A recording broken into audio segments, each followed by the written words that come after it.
they were like, some of the girls their boyfriends were part of the Crips.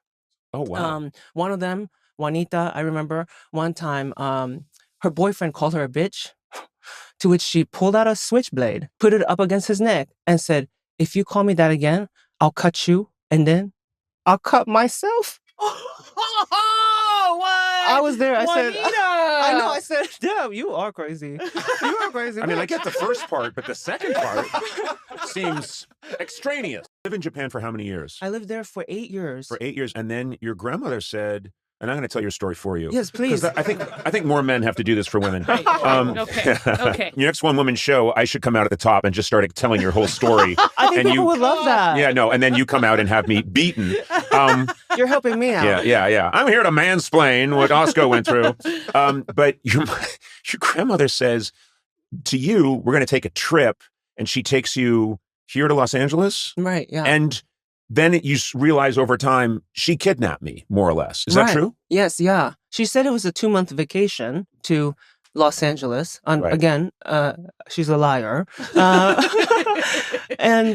So we're in Japan, and then suddenly, and before, I'm living with my mom and grandma in Japan too. I was living with my dad. He full on had full custody of me, and then slowly, was like, hey, what if we spend more time with her?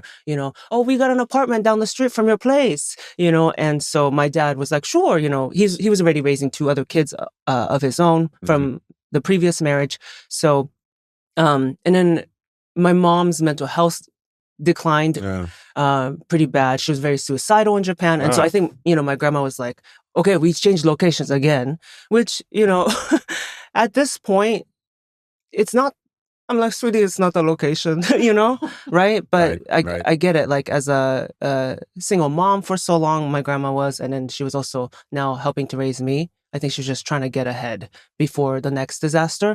So she contacted my uncle, her other son, who lived in Los Angeles already. Hey, do you have any space for us? I think we're going to try living there. He's like, we have a garage. She said, that'll do.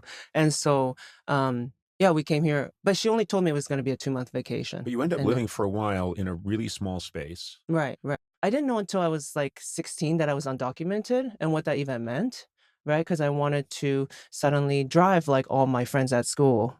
Like, everyone was getting their permits. And I said, Grandma, I want to drive too. None of us drive. I think it'd be cool. And then I can drive us around. We don't, the bus, we don't have to take the bus anymore. You're old, and it'll be easy on us. And she goes, well, you can't drive. You can't do that because we don't have Social Security numbers. And I was like, oh. Like, that was the first time I had realized, What a way to find out. Yeah. I know. I was, because I wanted to do. By the way, you're here illegally. Yeah. Yeah. Right. So it's like, it comes to like bureaucracy, paperwork stuff, right? That, how would I know? I'm just, a high school kid trying to kiss boys. And I did. Yeah. That you don't have to be an American to do. That was cool. And go to school. Most boys don't ask for your Social Security number. Oh, thank God. Before. Well, I was always a stickler. Sometimes a girl would be like, let's smooch. And I'd say, well, hold on a second. I'd like to see various documents. Yeah. And that's why I was a virgin until, Obama's first term. Okay. We call that a narc. Yeah. We're like, the school snitch over here trying to get kisses still. We're like, do not trust him. I'd sure like to kiss you, but I'd like to see your papers. We're like, this narc over here. And because I was surprised because there's so much you could do. I was going to school. I was in the cheerleading squad. Were you a good cheerleader? I was, as a squad, we were okay. As a squad, we were self-taught. Together, we were okay. Together, we were okay. Separately, we were awful. What a great recommendation. We're not very good. We're terrible when we're apart. But when we get together, we're okay. Just tune in. We really kept people's attention with our spirits. We really kept it there. We were very self-taught. We didn't have a coach. Our cheer squad. When people hear that I was a cheerleader, they're like, "Oh, you were a jock." I'm like, "No, you don't understand." My squad, it was like full of girls who were like, if it went for cheer, I would have joined the gang.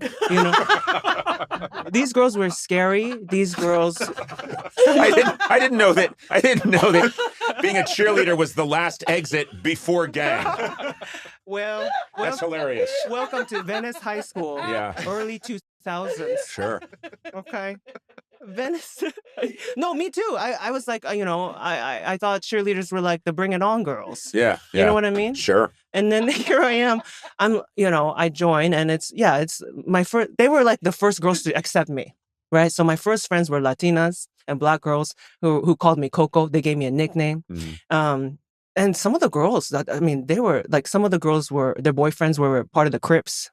Oh wow. One of them, Juanita, I remember one time, her boyfriend called her a bitch, to which she pulled out a switchblade, put it up against his neck, and said, "If you call me that again, I'll cut you, and then I'll cut myself." Oh, what? I was there. I said, Juanita! I know. I said, "Damn, you are crazy. You are crazy." I mean, I get the first part, but the second part seems extraneous. I'm going to say extraneous.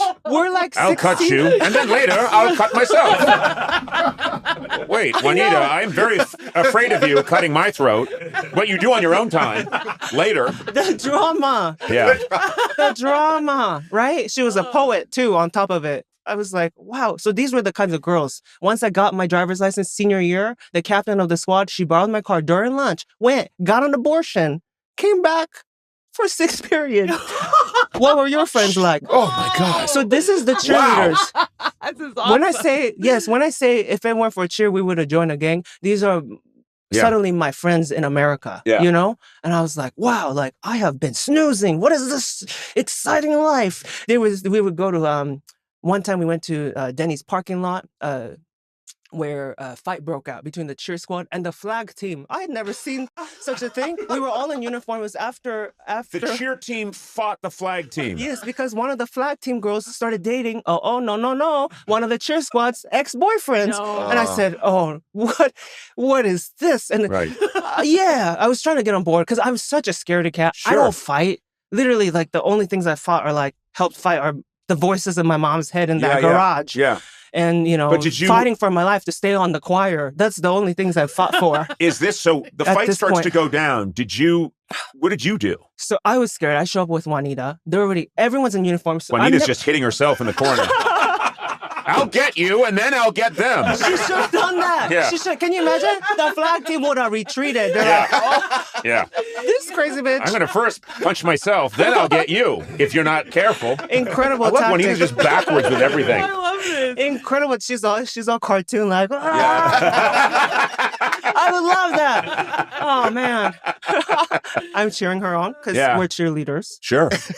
No, so I'm on the sidelines. I don't know what to do. And Juanita's like, I'm going to get in there. I'm going to get in there. The fight started. People are dragging each other on the ground. But first off, they march in, okay? The flag team comes in with their flags. I was like, is this West Side Story? It's West Side Story with flags. And it's confusing because the flag team was also like Latin and like Black girls too. Yeah. So we look like we're on this. We don't know who's fighting who.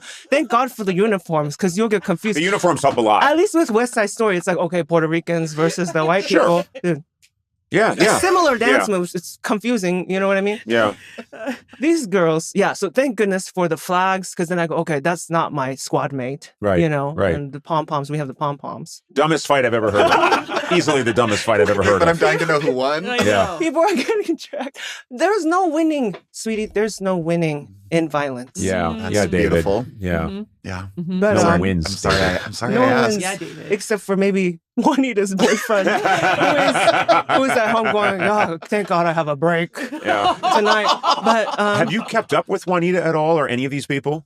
Yes, we're on Facebook. Oh, that's nice. On Facebook, like they that. still call me Coco. A few of them have come out to see my shows. That's okay. That makes me really moved. happy. Yeah. Yeah. Me too. Yeah. And so, I was you asked me for my role. I held everyone's jewelry because they knew, they were like, Coco can't fight. And I was like, oh yeah, and I would just hold, yes. And so, this scene in Cinderella. Right. You had one of those TSA bins.